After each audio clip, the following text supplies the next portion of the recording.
what's up, what's up? How you doing, Spectruhh? Yo, How you doing, Servo? good. How are you? Good. Nice.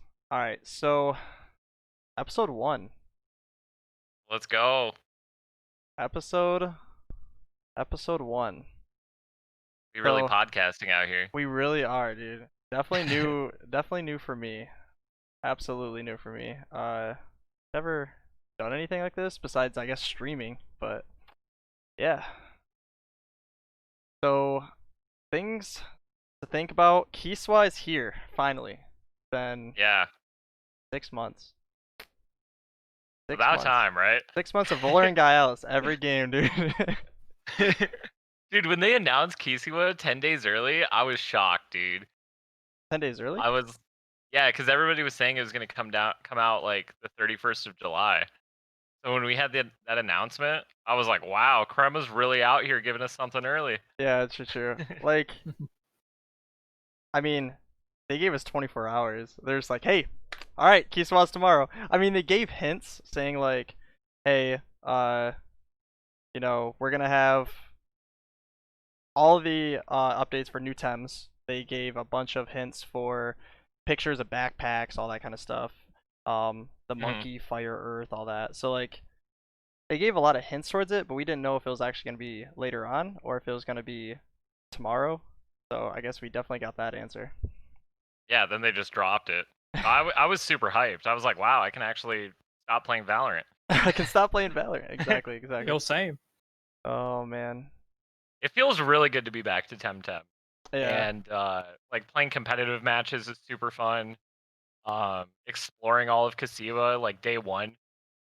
True. Getting surprised at level 87 Oh, General yeah. X, dude. Yeah. Spoilers, General X for sure. Man, if anybody Dude, has what not am I gotten gonna- there, oof. What am I gonna do in my Nuzlocke? On your Nuzlocke? 6 picks. I mean, it doesn't technically count as a loss, right? If it's meant to be a loss, then you can get away with it. Yeah, because there is a 6-pig strat with Fainted Curse with revives.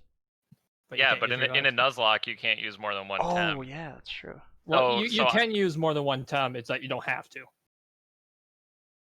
I mean, that's Species and, true. So that is Noob's clause. that's definitely something to think about. All right, so How many pigs spawn? how many pigs spawn? How do I beat General X? Yeah. All right, Here's the so question: do you get pig or a Yankee? pig or Yeah, king? exactly. Both. Get both. All right, so first thing to think about, so side park, we got Cernif or Spreel and Pajaro.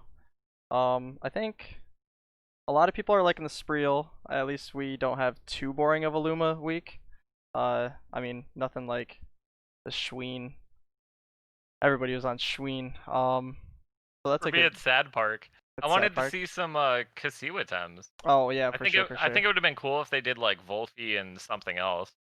Yeah, I mean, I doubted there would be anything that would be from Kisiwa, but that's just, I don't know. I feel like it'd be too good to be true. Wolfie would be sick. Fair enough.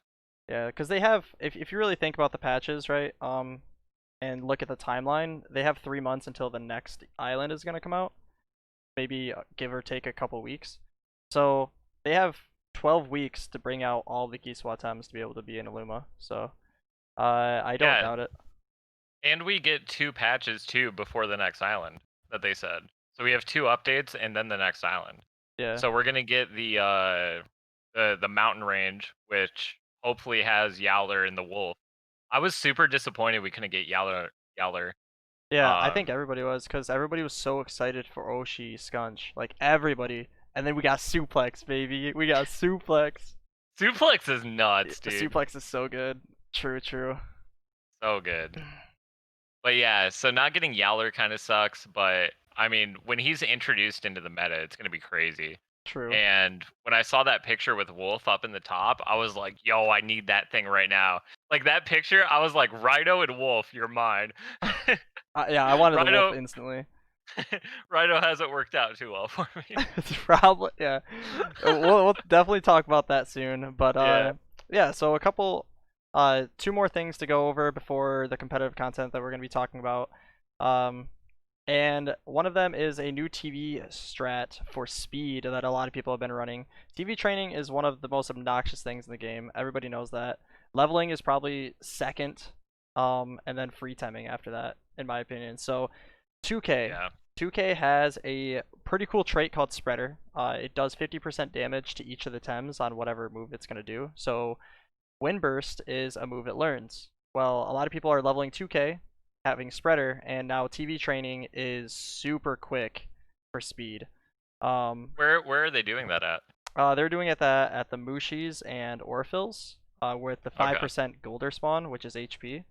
So if you're running speed and you need a teeny bit of HP, you can literally just mindlessly click every single turn, which is really, really nice.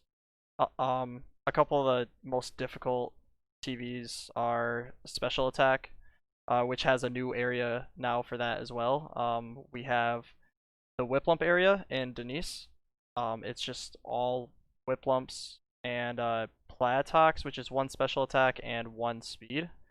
So if you're adding a little bit of speed and you need special attack, you can literally just do the same thing. You can use this with Tesla. So 2 new areas for TV training for anybody that needs TV training done. The Whip Lump area, that's in the hot springs to the right of Denise, right? Yes. Like across the river? Okay. Yep. It's I don't exactly know the percentages. I'm pretty sure it's like 90% Whip Lump, 10% Platox roughly. At least that's what I've been encountering when I was using it. So definitely good information there for new TV training spots. Noxiatl just was fruit. yeah, just fruit. You just spend money. Fruit life. That's me. Anybody that has watched me, I've spent at least 1 million, but I actually think it's like 1.5 mil on just fruit alone. It's Say you're absurd. saying fruit. What about Candy Life? Candy Life. Well, That's my new candy favorite. and fruit. See, the thing that's nice about that is you can now TV train whatever you're gonna max out, and then you can use fruits to bring it down from 500. There's so many times with Psypats especially, it's 3, so you can't get to that perfect amount, and then it's hard.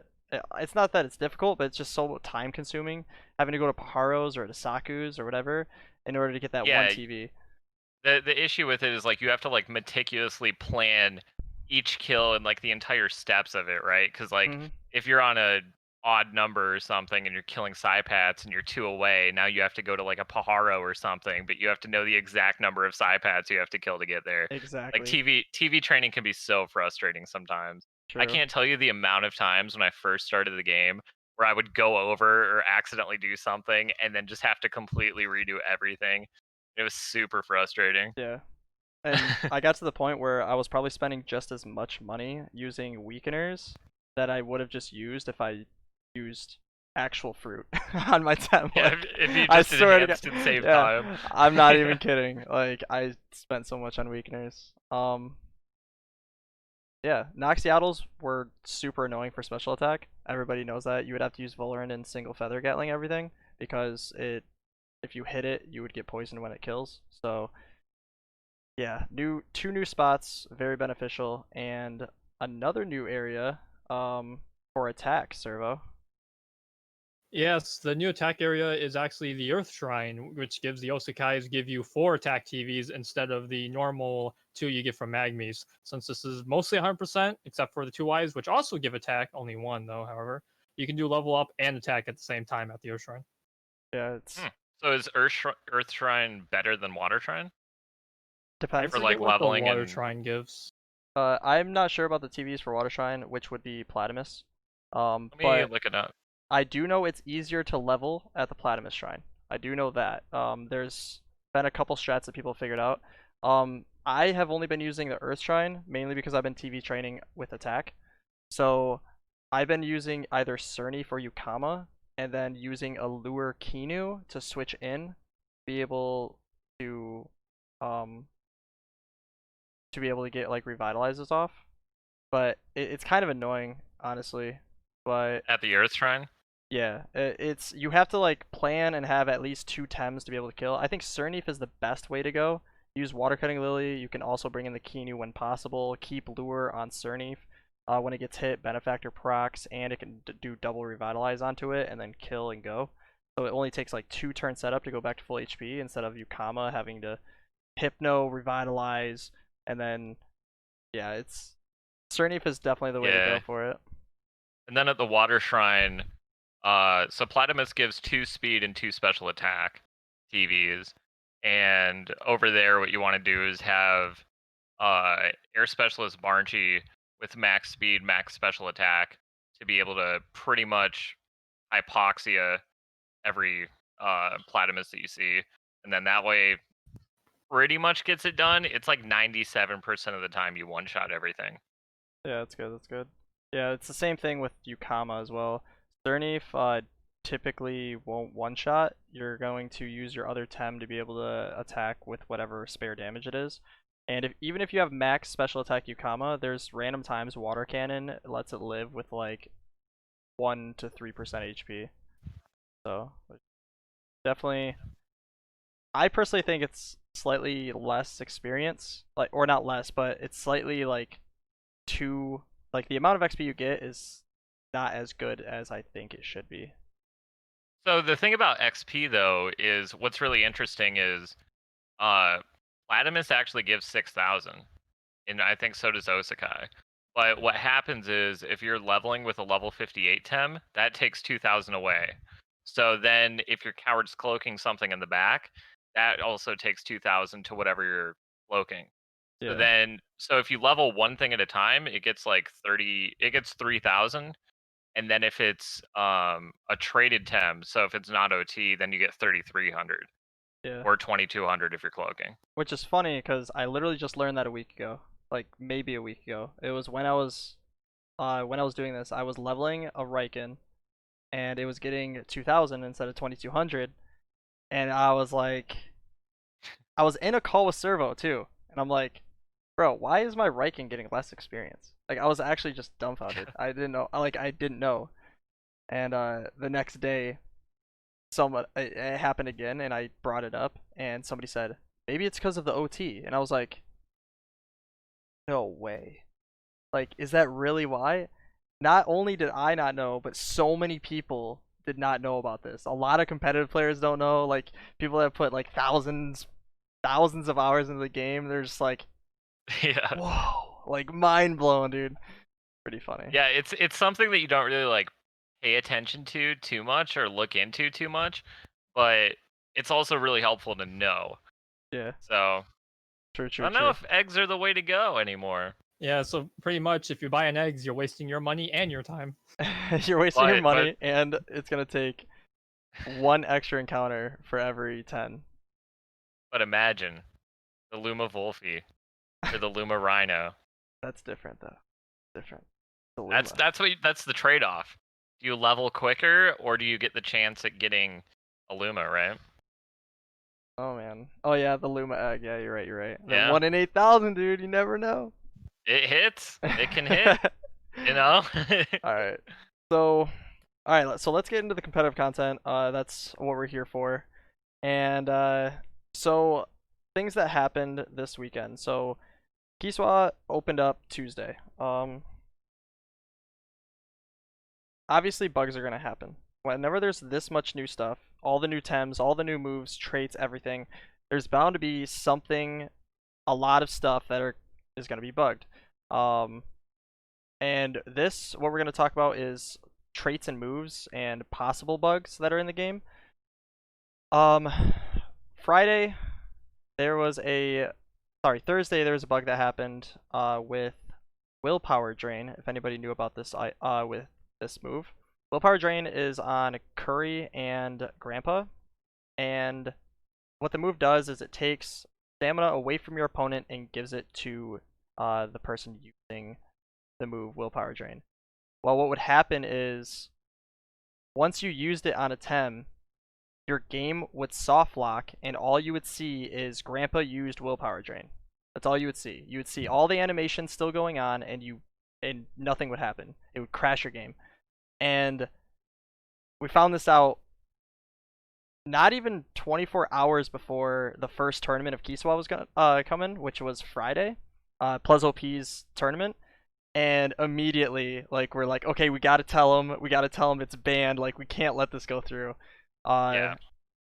So that was an interesting one. Like, I mean, even though it took the weekend, I think if Crema was at their offices, that would have been patched like the next day, right? Like Yeah, for sure. even with all the bugs and everything, I do give Crema props because the amount like on day one, like even though it was kind of annoying, we had like server restarts and a bunch of like fixes and stuff like that, like every 10 minutes for like the first hour, Yeah. pretty much, because they were on their game, and they wanted to make sure that uh Kisiwa ran smoothly and that everybody could enjoy the new content. So I give Kreml a lot of props for handling all the bugs and actually, doing fixes, stuff like that.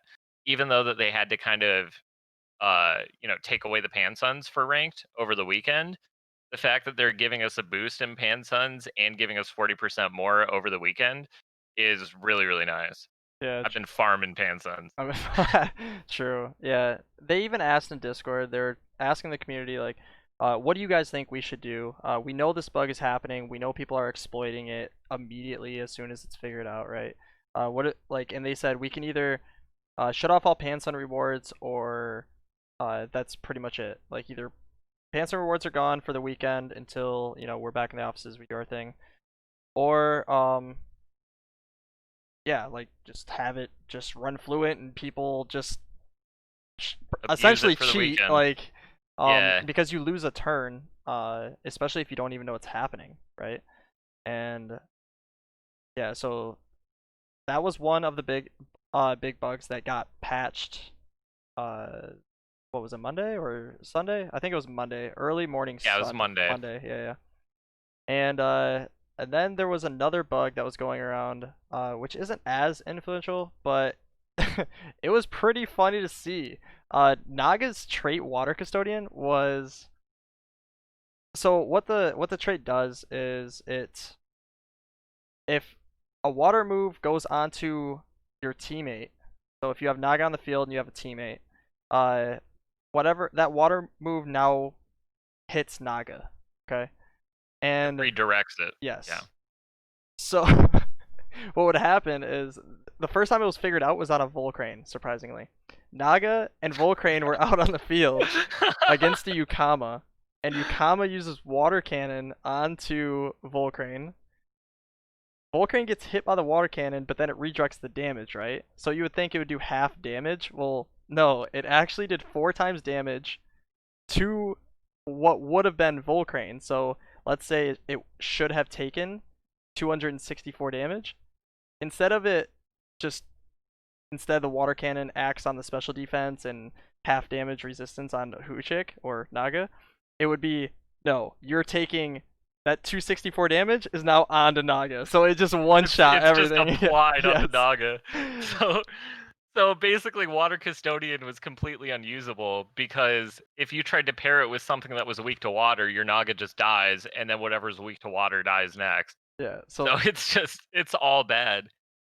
Yeah, the whole point of the move, or the trait, sorry, was just like you couldn't do what you wanted to do with the trait, which was not have something weak to water die to water, but instead you would kill something that is supposed to resist water, and then you would still have a water on the field to kill whatever it's supposed to kill anyways. So it was just yeah. It was just a mess. But I'm glad it's fixed now, but now the issue is no waters are being played. Yeah, pretty much, unless you're Naga. But even then, a lot of people, with Water Custodian being active, people are using both traits now. And so yeah. Now another bug that's been going around, which has not been, I don't know if it's been looked at or anything by Crema, or if they've talked too much about it. I haven't seen anything about it, but one of the new Tems, Mooflank. Mooflank is pretty good. yeah, speechless to say. Seems about right. And Mooflank is pretty nuts.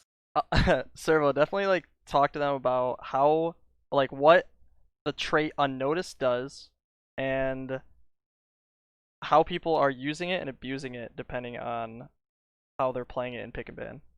There's not much abuse to it. However, the way the trait works is it's pretty much as long as the Tem doesn't get attacked by a rival Tem, it gets +1 speed. Pretty simple when you think about it. However, the things you can do with it is kind of insane. It kind of works as a lure, as it kind of forces your opponent to hit it, especially since Mooflank isn't necessarily the say the squishiest Tem. It's definitely got some bulk behind it, except for in the special defense, it's definitely weak there. But there is a lot going on with this trait, as in if you were to come in as your final Tem, when you bring it in on a death that's the final Tem, it's your last Tem on the bench. The previous turn hasn't ended yet technically, so the unnoticed actually does proc. So you do get an unnoticed buff even without even being on the field. Supposedly there's also other bugs where if it was on the field once, you switch it out and then switch it in on a death, it will also get procced as well. But one more thing is that even if one opposing Tem did hit your move link, it still will go off if you kill that Tem. Because everyone knows the best way to play a stealth game is to kill the people who have noticed you. Exactly. Exactly. So Mooflank isn't noticed anymore. Exactly. So not only is like Mooflank's already good without those. I don't even know if they're bugs or not. Like I don't know if it's intended. I don't know. Like, but it doesn't say anything about that in the in the information in the descriptions. Nothing. So it's pretty shocking. Imagine if it is intended. Yeah.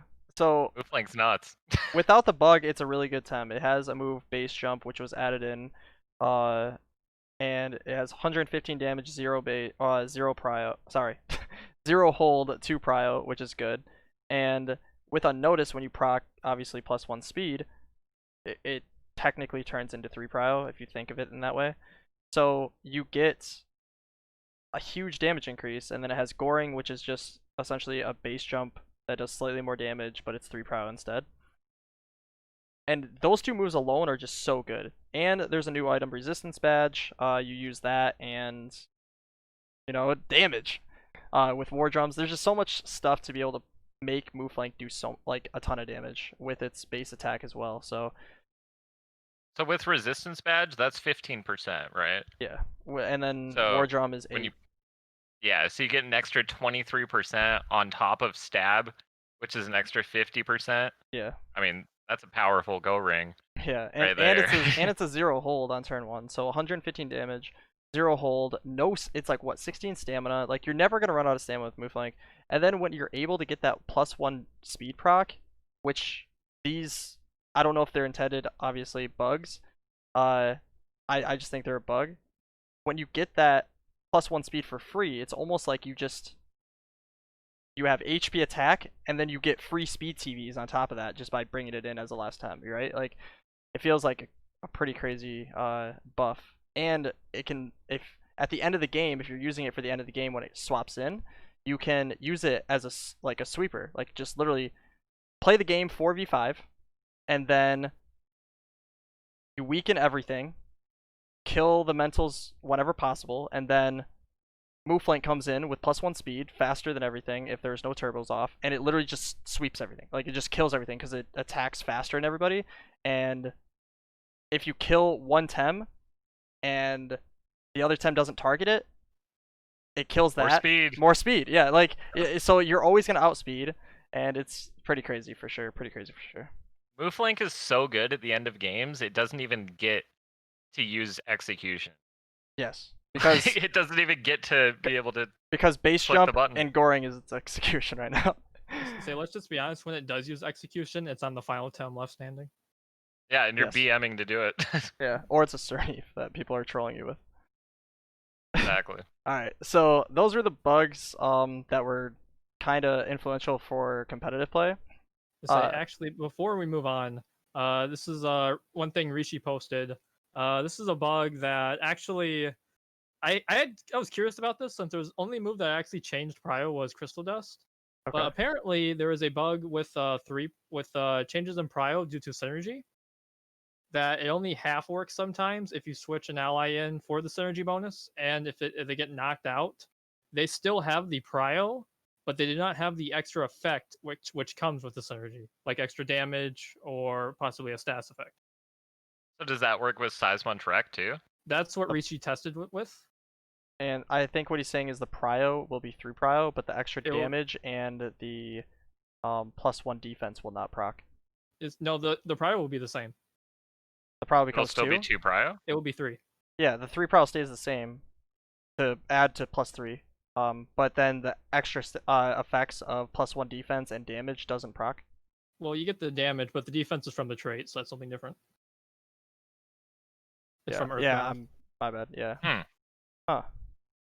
Yeah, I don't think a lot of people have been looking into that. That's good that Rishi, because I know Rishi's been using size. A lot of people have been using Size Bunch and Naga. Obviously, they're two of the they're the starter Tems, but all the starter Tems got this mega ultimate ability, I guess you could call it.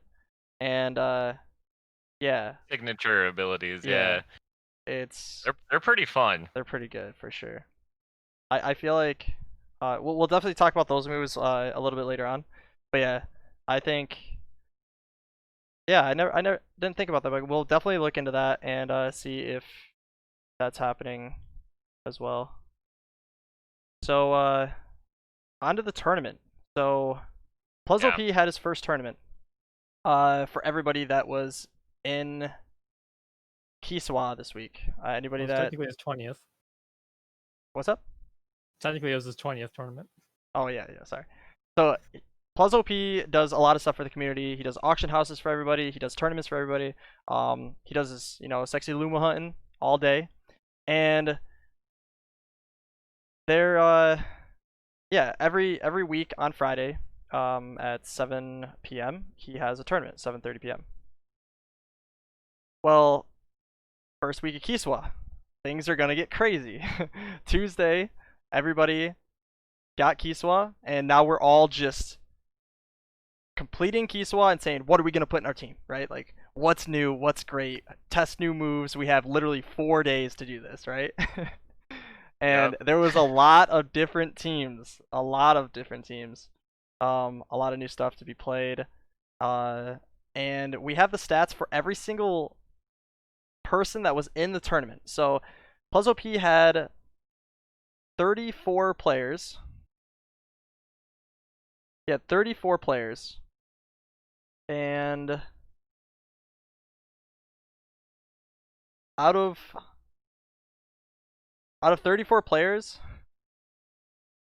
the most popular was Wolfie, out of the new Tems. And that is 20 players happen to buy a Wolfie, TV train it, and level it before Friday. So yeah, that's a lot of people to have teams as well to get everything ready, TV train, level up, get their strategies ready, and there's just a lot of different teams. So I don't think there was a team that was the same out of these 34 players. And say then half of those 20 after the tournament threw away their burglar Wolfie and bought a Team Elusive one. Yes, except for you, because I haven't done it yet. Yeah, I haven't done it yet. Exactly. So yeah. Yeah. And one guy threw away his rhino. So yeah. All right. So all right. So let's take a little bit of a look at the tournament bracket of what Plus was running. Here we have all the Swiss rounds, and we can take a look at the standings of the Swiss rounds. Dave going 5-0 in Swiss bracket, and we have 5 players going 4-1. Sokoma, Dave, or Davim, Gold, Servo, and Toonsy. So those were the people that did the best out of the top 6 players with the team's preparation, all of that. And so Servo, you went 4-1. What was your thought process going into the tournament with building your team? Pretty much with building my team, it was pretty much, do they have a mental? No? Okay, move flank scunch. Because people didn't know how broken it was at the time. True. That's actually what was going on. That was pretty much your entire thought process, was just get rid of the mentals and go move flank scunch? It's at the beginning, yes. Obviously, towards the other half, if they have multiple mentals, you can't just drop a mental and do that because you're going to get countered, especially if you have counter pick. So say most of it, you just play standard, but a lot of times, yeah, if they have one mental, you do that because they don't realize how broken it is until it's in game. Yeah, very true. Yeah, I think a lot of people started to catch on to that after Swiss rounds. there's a few people, like, obviously Dave knew about it. Dave was definitely ahead of everything before it actually showcased in the tournament. And I know Gold was understanding that too immediately, if we look at his team as well. But yeah, and then you obviously you already knew Scunch move flank was gonna be really, really good. But I believe you only had one mental. On my team at the time, yes. Yeah, so like the whole double mental thing that is going around right now was definitely like I don't think it was fully thought of until after you saw it happening and realizing, dang, I wish I had another mental to deal with Yeah, this. I caught on to it, but I brought Adoro and Barnshee as my mentals, so wasn't I don't think the best choices for that. Yeah, I definitely get that. I didn't even bring Kinu. I was really low on Kinu after the patch notes, and I was kind of just like, I don't know how much value Kinu is gonna get. And if you guys have been seeing like my competitive matches, Kinu is almost like my MVP right now. Yeah, Kinu's doing really, really well. Just because it's um current comps right now is kill everything quickly. So when you can add just a protector buff alone, it allows for them to have an extra attack before they die, which is pretty huge. Hmm. So if we want to take a look, the top, so in only Swiss rounds, in all of these rounds, right, all of these players, all 33, there was 34, but one dropped out in the last round on round 5. The top Tems that were in each team that had 10 that were showcased in 10 or more teams, Volarin, 27 of 34 teams ran Volarin. 23 of 34 Mashooks. Kinu was in 22 out of 34 teams. Wolfie was in 20 out of 34. Yukama was in 15 teams. Tuvine was in 13 teams. Mooflank was in 10 of the teams, and Mix were in 10 of the teams. We're definitely going to look more into these Tems here in a little bit when we take a look at another segment that we're going to have. But now what we're going to do is look at what, if anybody can get the name, there was somebody in the Discord that created this of the top 8. So the top 8, these are all the stats for the Plus Weekly Tournament 20 data analysis for the top 8, pick ban rates, win percentage, everything. I saw it in the Discord. It was linked to me while I was streaming, so I didn't know who actually was running it. Oiprox? Okay, Oiprox. Which is typed in chat, and I'll definitely give a shout out to him. He created this little panel, and it's showing the top 10 Tems of usage, which here we have rank 1, we got Volarin, 100% usage, 47.6% win rate, total games 32, and 28% ban, and unpicked 6% of the time. So that was played quite a bit if it's only unpicked 6.25. And that's not including when it's banned. That's only when it's not banned and it has a chance to be picked. Right. It was used in like 70% of the matches it was played. Definitely. And I think so Wolfie, obviously, like if we take a like what I was saying with usage, 20 teams had Wolfie in it.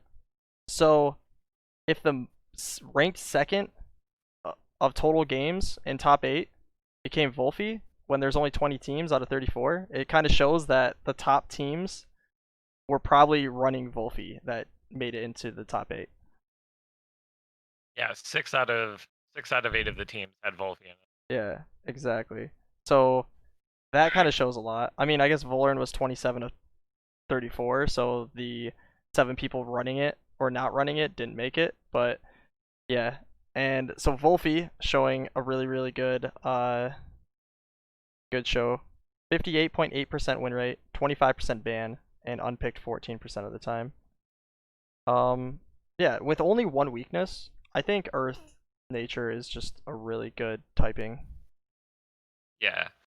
Wolfie is definitely one of, if not the best new Kisiwa Tems, right? Like, it would be a debate between Volfi and Mooflink. But plaguing with priority is just insane. You know, like, For and sure. the fact that you can add handcuffs to it, so it's basically a mini cage. Yeah. Plus doing damage, it's just ridiculous. Plus exhausting. I mean, come on. Yeah, it's definitely really, really strong, and we'll also talk about more about that when we talk about the tier list that we're gonna show right after this tournament. So we also have Mashuk. I think the reason why Mashuk was being played is because, well, Volfi was being played. So Mashuk showed a lot of usage as well to be able to use fighting against Volfi. 75% usage, same as Volfi. So 6 out of 8 teams, 28% win rate. Oof. Yeah, Mashuk got smoked. Yeah, so 23% banned and 10% unpick. So looking at the awards, Mashuk got worse performance on the win rate, and we're definitely going to go into that later on as well about why. And Volfi is just, I mean, going back to Volfi, I'm just kidding. So Kinu becoming ranked 4, unpicked 0%. It was literally either banned or picked in every game.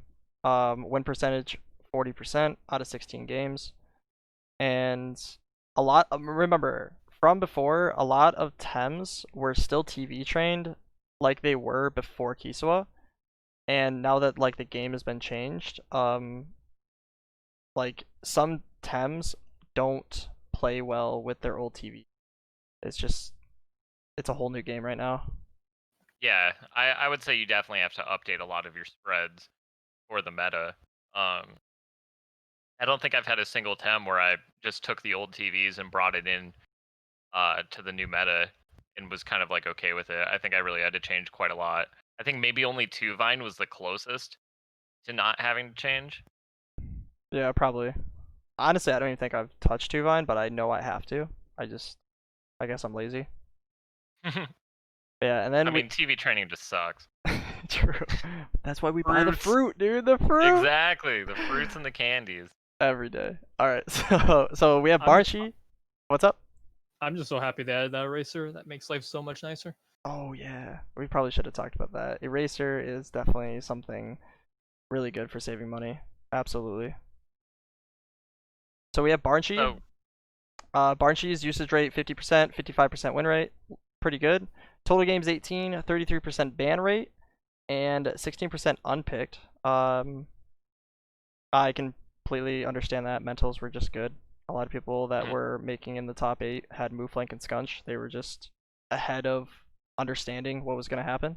So definitely click that real quick. And then we have Mix. 50% usage, 54% win rate, 17 games, 35% ban rate. Unpick 0%, and this completely makes sense. Again, later on we'll talk about that with the tier list. 2Vine, 50% usage, 33% win rate. Oof again. 33% banned, 6% unpicked. So I'm really surprised on the win rate. I think people didn't know how to actually like play 2Vine in their comp because of how early it was. Now, if you look at the ladder and how people are playing 2Vine, it's just like it's just a threat in like every way. I don't think anybody would disagree with that. Yeah, 2Vine is still nuts. Like the fact that it's been nerfed twice now, right? I believe 2Vine so. and Vulnern? Yeah, well, Vulner's been nerfed probably the most out of every time. That and maybe even tied with Kinu. And then you go on ladder and they're both still in every team pretty much. Yeah, I mean Crazy. True. It's rough, man. They're just really strong overall. Wind is a thing. Absolutely. So Scunch coming in 32%. So I think the reason why the usage was so low on Scunch in the tournament, out of all of the teams, Scunch was only on 7 teams. And I think the reason why was because nobody was selling Scunch. Like, nobody could sell it at all. Like, nobody had them. Nobody knew that this was going to be some insane Tem. And I think that's why the usage rate is low, because even though there was only, 7? Yeah, so 7 teams had it. its usage rate and how many games it was in, because it was only banned. Only 30% of the time it was banned, but it was unpicked 0% of the time. So it was always chosen as often as possible for Scunch, just because of how strong the opener is with Perfect Jeb. Yeah, Scunch is insane, and like you don't even have to open with Scunch either. Scunch gets insane value no matter when you play it, right? Because you have Ninja and so many other good moves, Savage Suplex. He just has a really, really good move pool, and he can come into the game at any time and just wreak havoc. Very true, for sure. And then we have Mooflink, which is probably Scunch's sidekick.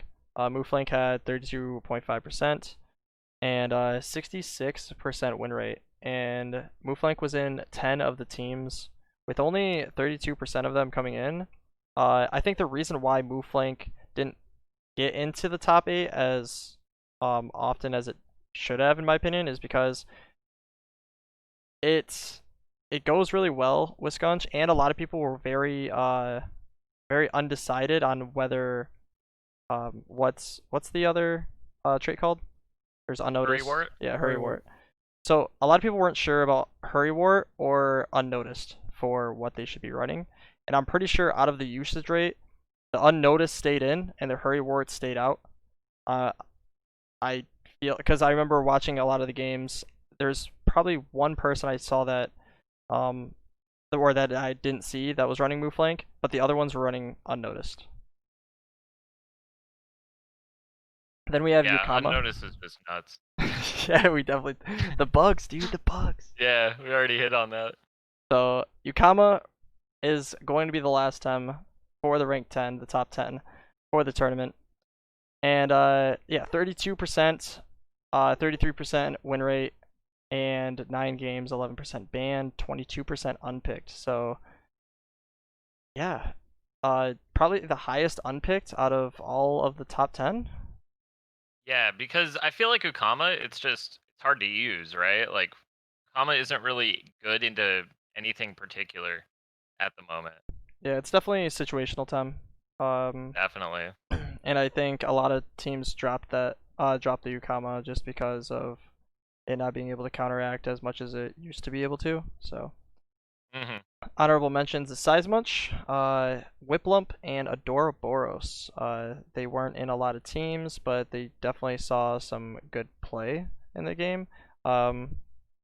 Seismuch, probably the highest potential out of the 3. Adoraboros is getting there. Adoraboros is really close. Like it's strong, but not even but anything. It's just strong. Like Adoraboros, I think, is strong with the added Kisiwa update. And then awards going to most hated Kinu, 68% ban rate. I mean, I think everyone's hated Kinu since the beginning. Dead weight, 2 rock. So whoever had 2 rock in the tournament, 75% unpicked throughout every game that it was in. Wow. Yeah. Usage rate. Yeah. There's a Volerin. So, 100%, baby. Wrecked all day. And then we got Scunch, 75% win rate, best performance. Not even shocked, honestly. And then Mashuk with the worst win rate. So that comes down to the tournament for the usage rate. And looking at the bracket for Pluzz's tournament, Dave, Alto, Servo, Toonsy, Davum, J-Dragon, Gold. We saw, I was watching all of Servo's games. I was rooting for him. Obviously, he's a good friend of mine. And yeah, I was rooting for him. J-Dragon, also a really good friend. And these were like the 2 I wanted to see in the finals. Just because good friends, it would be funny, and Nox OP. So we have Dave taking Alto, taking it 2-1 going into the semis, and Servo taking it 2-0 with the nasty Mooflink Scunch. And Davum versus J-Dragon, the Nox taking the win against Davum. And Gold going 2-1 against Lodi. And then we also have the semis. So do you want to talk a little bit about your game that you had, Servo, against Dave? They were definitely slugfests. It definitely went by quick, except for the last one where it was kind of just came down the calcs and what buttons we pressed. Like I said, like the beginning was the first match that I lost. was just because of his double spikers. It's mostly the reason why I went down, because I had nothing for it. But with beginning to ban the mix, my move flank and Scunch won the mirror against his, and that's honestly the reason why I won the second match as I did, because it literally, if you win that mirror, you get so far ahead you can't do anything to come back from that. And then the last match was just a Servo versus a Scunch and Wolfie, which came down to the wire. Yeah, definitely. And yeah, I was watching that game. That was a lot of fun. It was hyped at the end too, because Servo was settling for so long and had +5. Well, sorry, you were trying to get as much defense as possible, but then you have a annoying Scunch perfect jabbing you every single turn, and yeah, definitely. And then J Dragon was playing against Gold, and I believe it was either one or both of the games. Nox procced its trance and came out ahead, literally because of both of the both times it was procced. Like, Nox is a pretty fun time right now. And then we had the finals. It was Dave versus J Dragon, and this finals was a lot of fun to watch. Dave had dang, I guess I wasn't prepared for that. Oops, I should have had both teams up for us to be able to look at that. So Dave had 2 mental tems, and he had mix as well with Xeno to be able to have double spikers. I believe he had 2 Vine. Mm-hmm. Servo. I'm pretty sure he had 2 Vine, but Servo. Dave did not. Yeah. Dave okay. did not? So okay. that was one reason why you were able to run a couple times. I remember. So Dave had a lot of aggressive tems, and he had this Scunch with Hurry Wart for move flank, being able to goring turn 1 to be able to be faster and everything. And the way it pretty much came down to is J Dragon was trying to get procs onto Nox, but what happened in the finals is Team Elusive on Wolfie is really strong, and Nox has a gimmick where if you proc Trance, which is its trait, it gains, when it goes under 30% and lives, it gains +2 special defense, +2 special attack, and it just gained a new move called Acid Reflex, and Acid Reflex does special attack damage to the enemy team and poisons them for 2 turns. So the gimmick is proc Trance once, twice, maybe 3 times, and then use Acid Reflex in order to do a ton of damage until you win the game, because you're tanky enough to be able to tank everything, and he can't kill you unless he procs Trance, because you're just going to heal from it. Yeah. Well, Wolfie... Put Pillow on to Nox too. Yeah. So and it's just insane healing and survivability. Wolfie has Team Elusive. Every time he uses Acid Reflux, does no damage to Wolfie, and even if it's the last time alive. So it would just fail. And he only had Narcoleptic. So each time it was Nox versus Wolfie, he knew Wolfie would win. And that's essentially how the game went to the end, and Dave came out ahead. Team Elusive OP. Yeah. No, he played really well. Toxic Ink. Yeah. Toxic Ink could have had a chance for sure, but Dave definitely played really well. He was ahead of like the entire curve. Yeah. Dave knew exactly like what to use to be able to just take home the tournament. I mean, I was super impressed with like his knowledge of the game so quickly. Yeah, he definitely did the studies, and it worked out really well. Third place match, Servo taking it 2-0 against Gold. I believe Gold went to bed. Is that what happened, Servo? He didn't play the third place match, I think. Yeah, it was default. Gotcha. Yeah.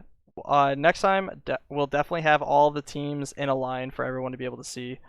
Definitely my fault on preparation on that. For some reason I didn't even think about it. And yeah, so next segment after this tournament was over.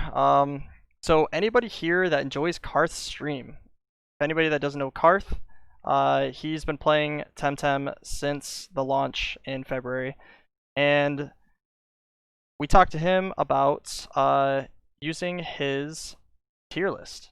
So every week we're going to be looking at a tier list from Carthh, what his ideas of how he likes each tem, how he plays them. He's going to try, obviously everybody's trying out new tems and seeing how they can fit into each team, find new gimmicks, find new one-shot capabilities. And I think a couple of things in the game that people tested a lot was Size Munch and Naga, mainly because they're the starter tems. They get this crazy ability, and it's just a lot of fun to play, in my opinion. So Servo, definitely talk about the top 7 he has for. So S tier is obviously must include in every team. It's kind of hard to even say any of that right now. So much stuff is going around. People are testing new stuff. New combos are happening. So I completely understand. You know, nothing's S tier yet until something literally can't lose, really, right? I mean, do we think that anything is even ever going to get to S tier? Because like Gialis last meta, like that was S tier, right? Yeah, I was like Giles So- Kinu for sure, and Voliran was like borderline. There's like Yeah. some types of Voliran were really good, and some types were like better in specific situations. But it was Mhm. mainly like aerobic for sure, and then it turned into like aerobic with feather gatling attack, and a bunch of weird stuff was going on. Yeah, so I'm actually not sure if like we're ever gonna see an S tier dominant tem like we saw with Gialis, and you know, I guess Voliran. Voliran was definitely borderline, but Gialis was just Yeah, Gialis. It Heat was up, dude. auto banned every single game, right? Heat up, Hido, you know. So Exactly, it was nuts. so Until right we get Yeller. So right now we have top. We have the fits into any team. These tems are just kind of just put it there, and you're gonna do well. And yeah, so we'll talk about top 7, how you like them, and how you can definitely see this being into A tier. I mean, top 7 just makes sense. I mean, if you go on a ladder match, you're gonna see at least 5 of these on the enemy team, no matter what. Every time, like everyone has a Wolfie because it removes waters, which enables you to do more earths and fires, even though obviously you can get banned. But there's just so much just forceability with Wolfie that it kind of forces people to either ban it or have to deal with it. Voliran has always been a staple pick, being able to just get guaranteed damage on something hard, not being able to get knocked out by poison and even resist it. Poison teams don't really see as much play. However, just being able to have the Crystal Plume, Gatling, Toxic Plume, Gotcha. and being able to lower attack is pretty major in this upcoming meta right now. Tuvine being kind of the opposite, being able to counter that with Determined, and also being a Crystal Tem to enable melees a little bit more, because it's one of the better Crystal Tems right now, alongside Mix. Kinu is just Kinu. It's You're not Kinu. going to go It's nothing protector wrong with that. buff is protector buff. You know, like Yeah, Exactly. there's nothing wrong with that until we get Yowler with protector buff. But yeah. Right. Mix, it's what's really good about it is that it's a spiker. It's a counter it's a counter the other mentals, but it's a mental in itself, and it's also good against other tems can't force it down like other mentals, because if they try to force it, it will activate Puppet Master, and then you basically punish them for doing that. And pretty much Mooflank and Scunch are just by itself just really good right now. If you don't have a mental to handle this opener, you're gonna lose the match. Definitely, I definitely agree with all that. I I'm think gonna say A looks like my team. yeah, I think it looks like a lot of people's team, and then literally it's these 7 with adding in Gialis, adding in Naga, adding in, you know, whatever it is that they just want to test. You know, it's like, okay, I can win with these 7. What do we want to test out with these 7? You know, like that's kind of what Right. it is. So Do I throw in a Naga here? Do I Mashuk? Do I Serneve? Do I Yeah. Size Munch? so Yeah, this list has actually changed quite a bit since I last saw it. So Gialis got bumped up from, what was it, D to B? See? yeah, it was Was it C? it was probably like D or C, and then I know he tested it quite a bit today and saw a lot of other people testing it, and sure, it like when something is so absurdly strong, like when it gets a nerf with its 2 pretty much best moves, I would say, because Heat Up and Hido was just really good. Heat Up, you could literally heat up for free on turn 1 with so many different situations, and then you were always faster, so you just kill whatever you attack. Being able to take that away and then use Hido to be able to put something to sleep to make sure that it either needs energy drink or it cancels its turn in order for you to kill it next turn with the damage output with heat up. Like, taking away that combo is obviously rough. You're going to think, oh, well, like, Hido made Gaialis. Like, I can't wait for this thing to die, you know? And then right. and then people are actually rising testing from the ashes. Yeah. So people are looking at double gash, and they're looking at the new move. I forget exactly what it's called. Hook kick. Hook kick, yeah. They're looking at both of those and they're testing it out, and it's actually seeing really good results. Like, it's still tanky. Like, Gaialis has always been tanky, high HP and slightly teeny bit above average defenses. So high speed, high attack. Like, it doesn't need what it had before, but with it makes it go from B to S. So yeah, I think he's extremely balanced now, and he's seeing a lot of play because he's a Volphy check as well as mental checks. yeah, I think just fighting in So, general is good yeah. with what's running around right now. And I think that's why Gauss is definitely up there. It can tank really, really well, especially being a fighting type with it. And then it's Crystal to make sure all of the mental types can't actually kill it, right? So it has good typing against a lot of the counters right now. Because what's going on right now is people are running 2 mentals and people are running 2 crystals in every team. And then a lot of people are running Scunch Move Link, right? So if you're not running 2 mentals, they ban your mental and they pick Scunch Move Link. You have no answer to it. If you have 2 mentals, now it's like you can still use Scunch and Move Link on your bench. Like, you don't have to choose it. It still puts in value. So I definitely understand why all of this is the way it is. Yeah, what's your guys' most surprising Tems on this list in terms of tier? Me personally, just because I'm kind of looking a week into the future, Raze being in D. I think this upcoming week, Raze is gonna see a lot of play, just because there's so many 3 prio moves in the game that a specific Tem is really, really good. So being able to drop someone's speed will make it to where people's setups on 1, 2, and 3 is going to be really awkward.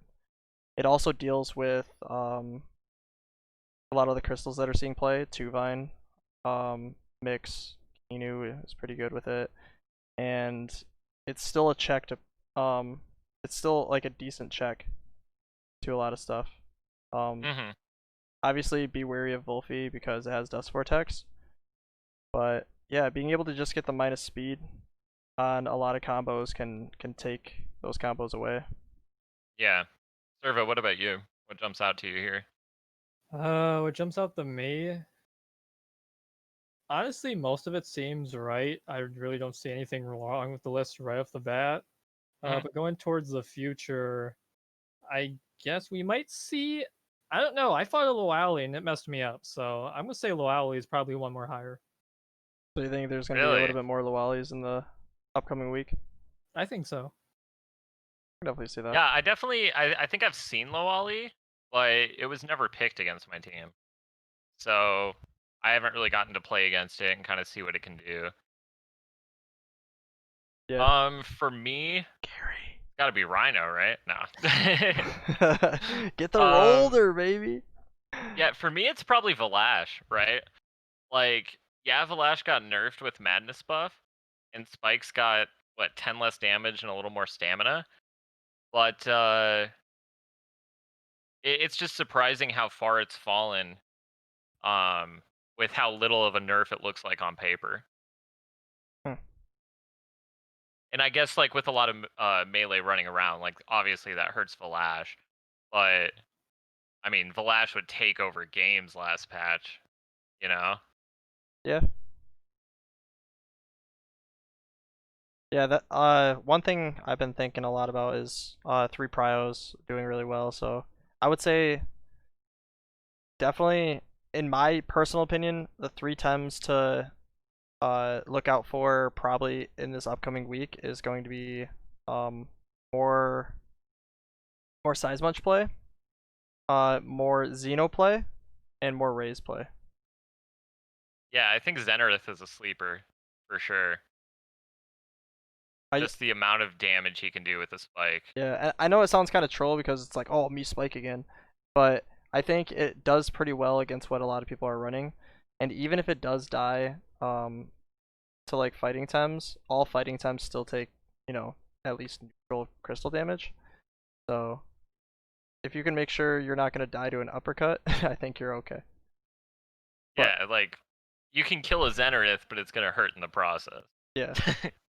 It's pretty much a sacrificial lamb. Like you're gonna deal damage and then pretty much try to die, bring in the good old unnoticed bug, and then try to sweep. Yeah, I ran Zenarith a lot. I just recently swapped him out. I've been testing Gialis today, and just Gialis being part melee just kind of feels a little bit better. But Zenarith is really, really good still, I think. Makes sense. So what do you guys think about Deceit Aura? I think that's the most how would I say it? Interesting trait that they created into the game to change the way it's played. What do you guys think about it, Servo? I definitely love it because it just messes with people. Just to see the different plays and all that, it really opens up availability for just ideas and all that. Makes sense. Yeah, I got swept by a Deceit Aura Naga, so it's auto banned for me.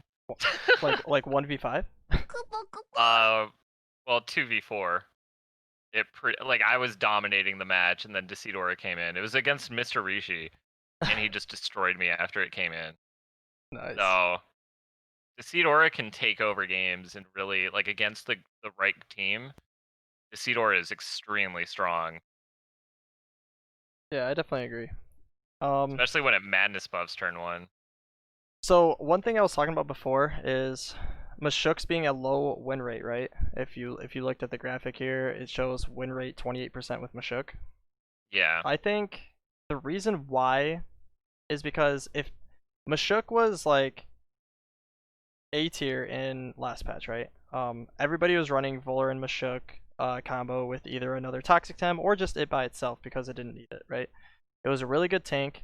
Nonetheless, even though Wind was really strong and Hyperkinetic Strike and Grandpa, Whip Lump, all that, it still did really, really well. But the way you would build it is HP special defense. That was like the standard way everybody built it. So I believe the reason why a lot of people had bad win rates with it is because everything has sped up in the game. 3 prowls are really good. Speed seems all right on most Tems.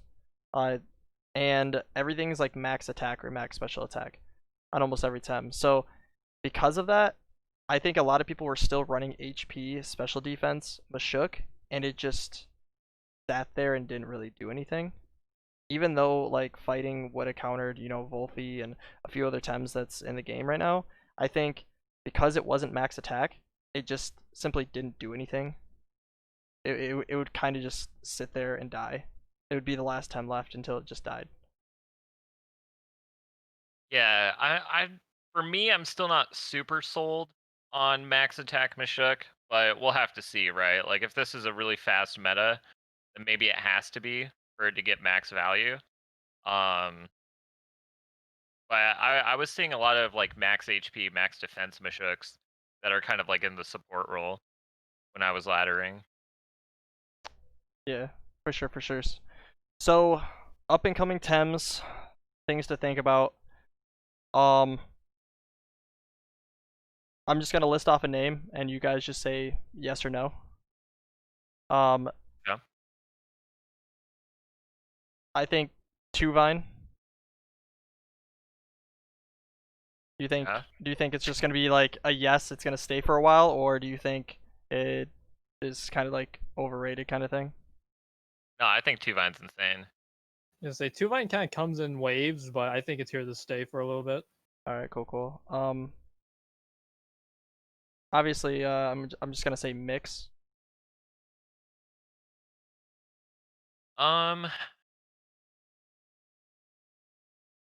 If you spread it right, yeah. If it dies to Crystal Plume, though.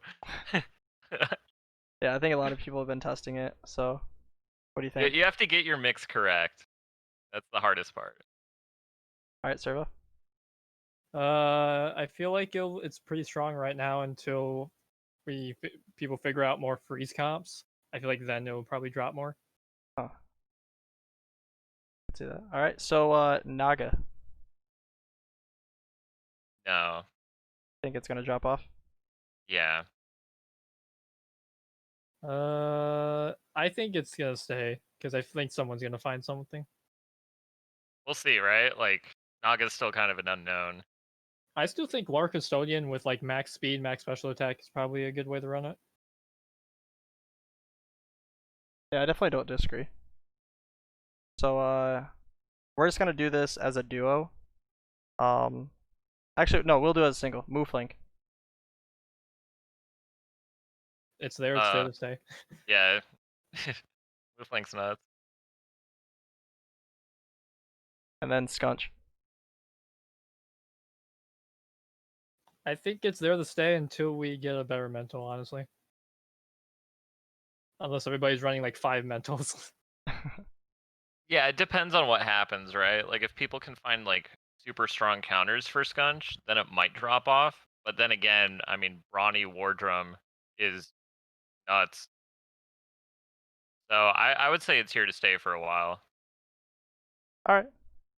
Yeah, I definitely wanted to get your guys' take for everybody else to, you know, think as well about these top tier Tems right now. And if it's just kind of like there's no answer to them right now, or there won't be a great answer for them for a while. And that's kind of why I was asking those questions, because What about Gialis? What do you think about that? Do you think it's here to stay, or do you think it's going to drop back off? I think it's always going to be like right here, honestly, just because its move pool isn't that bad and its stats are always going to be great, right? Like I've always stated, Gialis has the best effective stat, like base stats in the game.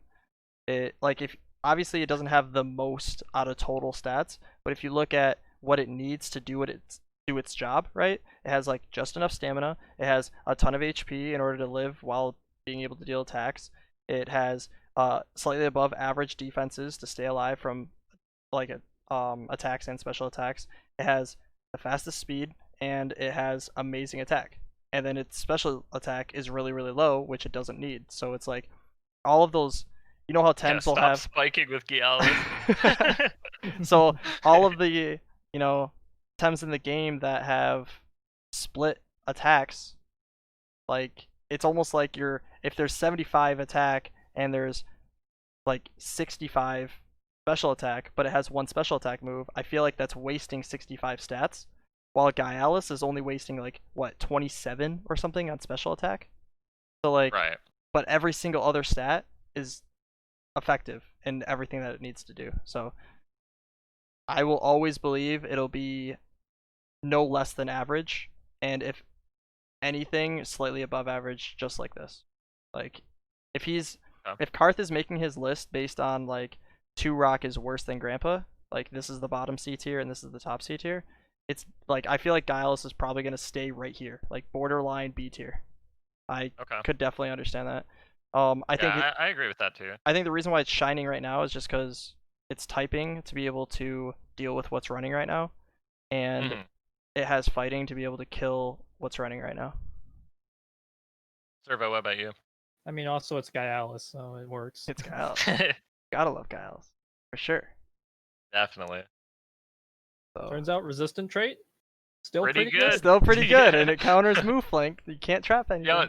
Yeah, that's a good point that we haven't really talked about. When you plague with handcuffs on Wolfie, because of resistant, it doesn't get exhausted, so you can't trap Gialis. Yeah, it's pretty good. Like, yeah, it does like a little bit of damage, I guess, but yeah, it's definitely something. Gialis is Gialis. Gialis is Gialis. So overall, that's what we're going to talk about for the day. To wrap things up, we're going to talk about some upcoming events that are happening for everybody to tune into for the week. We have Plus Weekly is every Friday. So everybody that does not know, Plus has his tournaments every week, Friday. 7:30 p.m. So is check-in. I don't know if he moved it to 8 or 7:30. So. Say he changed the time for this one, I believe, for EU people. All right. Oh really? So did he drop it down a little bit? I think it's earlier. Okay. I did not know about that. I know it was 8 Eastern before. So if he moved it a little bit earlier, I don't know exactly when it would be then. It is earlier, Blecko? Okay. So we'll definitely get more times on that. And we'll keep people informed. If you watch either Spectruh's stream or my stream, we'll make sure to let anybody know when the tournaments are going to be. You'll definitely hear it from us. And also, yeah, so it's going to be earlier, okay. So PlusOP, it makes sense because it's a Friday as well, I guess. Nobody has anything. Nobody does anything on weekends, dude. You just sit at home and sleep, right? Is that what people do? Oh, you TV train. What do you mean? Oh, shit. So I have to pay somebody to TV train while asleep? Is that what you're trying to say? I mean, that might not be a bad idea. That might not be a bad idea. Hit up the EU guys. Alright. Progressing in game even while sleeping.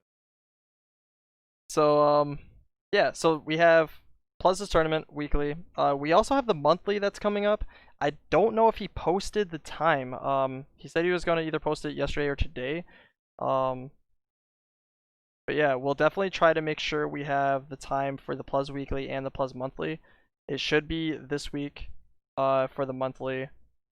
And we also have the Temporium weekly. Temporium is back. They took a break because of everything that was going on with the player base dropping, no new updates for competitive. A lot of people were dropping from that. So, yeah, Temporium is back. August 2nd, they're going to be having their tournaments on every Sunday at 12 p.m. Eastern, if I remember correctly. Gonna have to start waking up earlier. Let me... Oh, it's 10 a.m. Pacific time, actually. Yeah, so 10 a.m. Pacific, 1 p.m. Eastern is when the tournaments start for Temporium now. They're having their tournaments every week, so we have 2 events every single week. We have the PlusOP weekly every Friday, and we have Temporium weekly every Sunday, which is slightly earlier than Plus, because Plus is probably going to do it probably 4 o'clock or later if he's going to make a new time. So... So, yeah, we have those 2 tournaments, and then we also have the Crystal Cup. The Crystal Cup is going to be August 7th. We'll talk more about that next week, but yeah, we have 2 tournaments every week. More competitive content, more tournaments to play, more fun. So we're definitely going to be playing in those as often as possible. I can't wait to see like how the meta develops and you know what we're going to be seeing a month from now with everything, because the way the meta has been evolving in Temtem, it's extremely fast, right? Like it's like something's played one tournament, you see the counter the next tournament, and then everybody plays the counter. So it's really fun to play competitive. For sure, and that's why like I really want to do like an up and coming where what do you guys think are to be looked at based on what is being ran like this week, and see kind of like if we can tell the future of what's going to be ran in the upcoming matches and what's going to actually win the game. So I think that's going to just be something fun for us to be able to pick through. Yeah, definitely. And then we also have the big tournament. So anybody that's been following Fellow Tamers, Fellow Tamers is a part of Temporium. They partnered with them.